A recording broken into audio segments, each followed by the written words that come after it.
열째 해 열째 달 12째 날에 여호와의 말씀이 내게 임하여 이르시되 인자야 너는 애굽의 바로 왕과 온 애굽으로 얼굴을 향하고 예언하라. 너는 말하여 이르기를 주 여호와께서 이같이 말씀하시되 애굽의 바로 왕이여 내가 너를 대적하노라. 너는 자기의 강들 가운데에 누운 큰 악어라. 스스로 이르기를 나의 이 강은 내 것이라 내가 나를 위하여 만들었다 하는도다. 아멘. 샬롬. 사랑하는 큰습드림교회 성도 여러분, 오늘도 주 안에서 주시는 말씀으로 승리하시기를 소망합니다. 에스겔 24장까지가 예루살렘에 대한 심판의 예언이었다면 25장부터는 이방 나라들에 대한 심판의 예언으로 기록되어 있습니다. 26장에서 28장까지가 두로와 두로 왕에 대한 심판인데, 지난 시간 다루었던 두로 왕이 심판받은 이유의 가장 큰 핵심은 교만 때문이었죠. 32장까지는 애굽에 대한 심판이 이어집니다.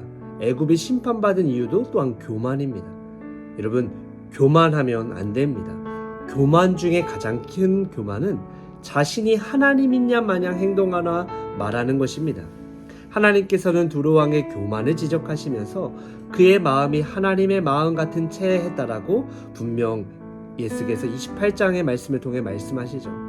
하나님의 마음 같은 채 했던 두로 왕에게 하나님께서는 내가 죽인 자 앞에서도 내가 하나님이라고 말하겠느냐라고 말씀하십니다. 사람이 자신을 하나님이라고 말할 정도라면 그 사람은 도대체 어떤 위치에 있는 사람이기에 그렇게 할까요? 단지 왕이기 때문일까요? 하나님께서는 두로 왕이 자신을 하나님이라고 할 정도로 극도로 교만한 상태에 이르게 된 원인이 재물이라고 말씀하십니다. 재물의 축적이 두로 왕을 교만케 이르게 했던 것이죠.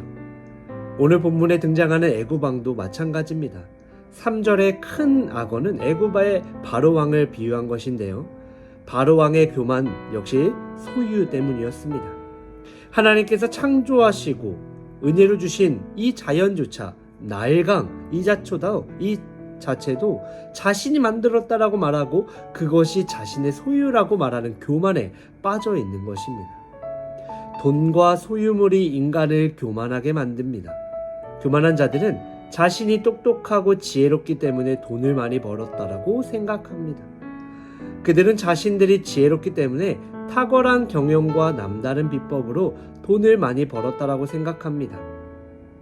물론 거기에는 자신들의 땀 흘린 노력도 있었겠지만 내 노력, 내 지식과 지혜만으로 어떤 것을 성취했다거나 획득했다라고 생각하는 것은 세상의 논리로는 옳다 할 수 있으나 그것은 인간에게 지혜를 주신 창조주 하나님을 전혀 모르거나 망각한 데에서 나온 결과일 것입니다. 우리가 살아갈 때 내가 무언가를 했다라고 생각하는 것은 매우 어리석고도 위험한 생각입니다. 내 힘과 또한 내 능력, 이 모든 것들이 무언가를 했다라는 생각이 발전되면 두로 왕이 말했던 것처럼 내가 하나님이다 라고 말할 정도까지 이르는 큰 교만에 빠지게 되는 것이죠. 내가 소유하고 있는 돈, 자동차, 집, 건물 등 모든 것들을 내가 이루었기에 내 소유라 라고 말하는 생각은 오늘 본문의 애굽 왕의 바로 왕처럼 자신이 자연조차 좌지우지하며 내가 하나님이다 라고 생각하는 것과 전혀 다를 바 없다라는 것이에요. 하나님께서는 권력으로 인해 그리고 돈과 소유로 인해 내가 하나님이다 라고 생각하는 자들에게 반드시 여호와 하나님인 줄을 알도록 하십니다. 오늘 본문을 보면요, 하나님의 소유를 자신의 소유로 말했던 애굽 왕과 백성에게 하나님께서는 에스겔 선지자를 통하여 징벌을 예언하시면서 말씀하셨던 내가 여호와인 줄 알리라 라고 말씀하시는 이 표현이 무려 29장에 4번이나 나옵니다. 구약 성경에는 내가 여호와인 줄 알리라 라는 표현이 무려 70여 회가 나오거든요. 이런 표현은 주로 하나님을 모르고 교만한 자들에게 징벌하실 때 나옵니다. 즉 하나님을 하나님인 줄 모를 때의 이스라엘 백성이든 다른 민족이든 어느 누구든 훗날 예고된 징벌이 성취될 때 하나님께서 그들에게 내가 여호와인 줄 알리라 라고 말씀하시는 것입니다. 출애굽기를 보면 하나님의 크신 능력을 인정하지 않는 애굽의 바로 왕에게 재앙과 기적을 베푸실 것을 예고하시면서 내가 여호와인 줄 알리라 라고 말씀하시거든요. 흥미로운 점은 내가 여호와인 줄 알리라는 표현의 대부분이 바로 이 에스겔서에서 나온다라는 겁니다. 구약 성경의 70여 편 중에서 60회가 바로 이 에스겔서에서 나온다라는 거예요. 에스겔서 중에서도 심판의 말씀 가운데 이러한 표현이 대부분 나오는데, 이는 인간들이 여호와의 하나님인 줄을 인정하지 않고 자신이 하나님이라 이렇게 생각하는 교만에 빠질 때 하나님께서는 어리석은 자들을 징벌하시면서 자신이 참 하나님이심을 나타내시는 것입니다. 오늘 본문은요, 예루살렘 멸망 한 해 전에 있었던 예언 이루어지고 있거든요. 애굽 왕이 교만할 때에 하나님께서는 내가 너를 대적하노라 라고 말씀하시면서 큰 악어로 비유된 애굽 왕과 강에 사는 고기로 비유된 백성들을 물 밖에 들과 지면으로 던져 들짐승과 공중의 새의 먹이로 주게 하심. 그러므로 애굽인들에게 내가 여호와인 줄 알도록 한다라는 말씀이 기록되어 있습니다. 그리고 전쟁을 의미하는 칼을 임하게 함으로써 애굽 땅이 사막과 황무지가 되게 하셔 애굽인들에게 내가 여호와인 줄 알도록 하셨습니다 라는 것을 말해주고 있죠. 그리고 지극히 미약한 나라로 만들어 다시는 나라들 위에 스스로 높이지 못하도록 한다라는 것을 오늘 본문 15절에도 기록되어 있습니다. 결론은요, 이스라엘이 의지할 수 없는 나라로 만들어 내가 여호와인 줄 알도록 하신다라는 것을 16절에 기록되어 있죠. 심판뿐만 아니라 에스겔 29장 마지막 절에는요, 이스라엘의 회복 또한 예언하고 있거든요.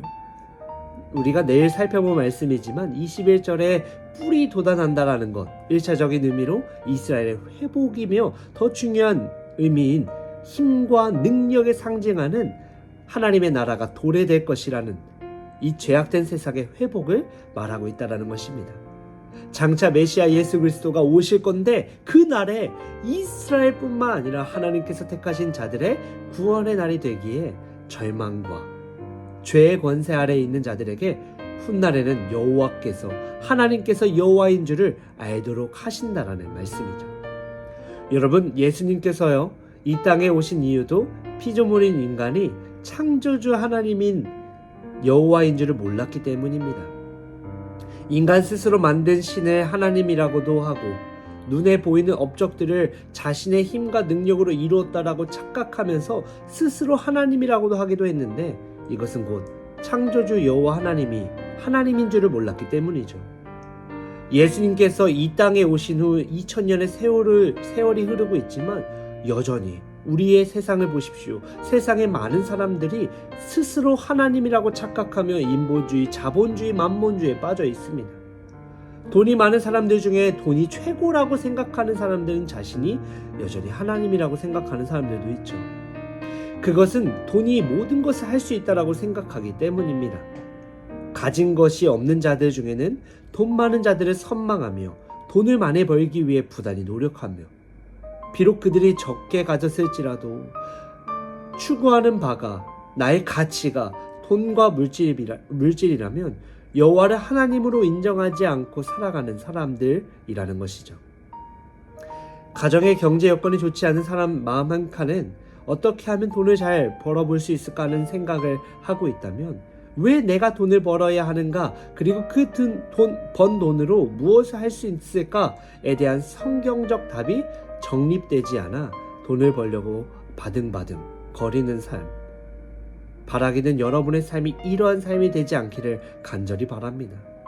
돈과 물질이 나를 탐욕에 빠지게 하며 하나님을 잊어버리게 하며 심지어 자신의 힘으로 무엇이든지 할 수 있다는 생각으로 자칭 내가 하나님의 위치에 서고 마는 것이죠. 나도 모르는 사이 말입니다. 그렇게 되면 하나님께서는 그 사람에게 반드시 내가 여호와인 줄 알도록 하는 무언가 하실 것입니다. 여러분, 우리는 항상 뿌리신 주님의 삶의 주관자로, 하나님의 삶 가운데 주님을 주관자로 인정하며 살아가야 합니다. 인간과 자연을 창조하시고 온 우주와 이 지구의 수많은 사회와 가정들을 감찰하시며 역사를 움직여 가시는 하나님이 여호와인 줄을 인정하고 살아가야 하는 것입니다. 오직 그분만이 나의 하나님이시오, 나의 구원이시오, 나의 힘이시오, 나의 능력이시오, 나의 뿌리심을 잊지 말고 살아가야 하는 것입니다.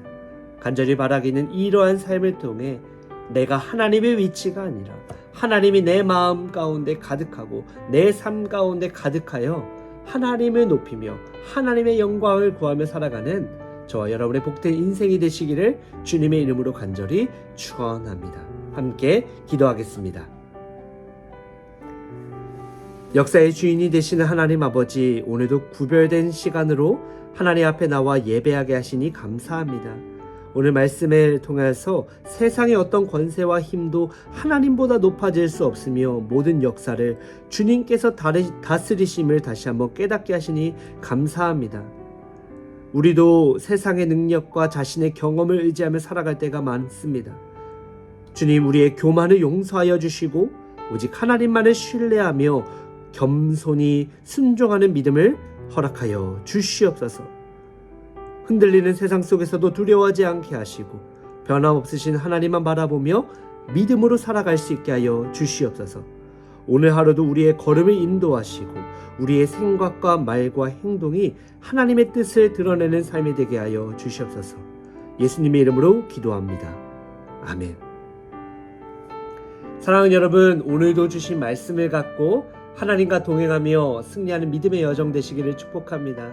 이 시간 사랑하는 교회와 담임 목사님, 여러분의 공동의 기도의 제목 그리고 개인의 기도의 제목을 갖고 함께 기도하겠습니다.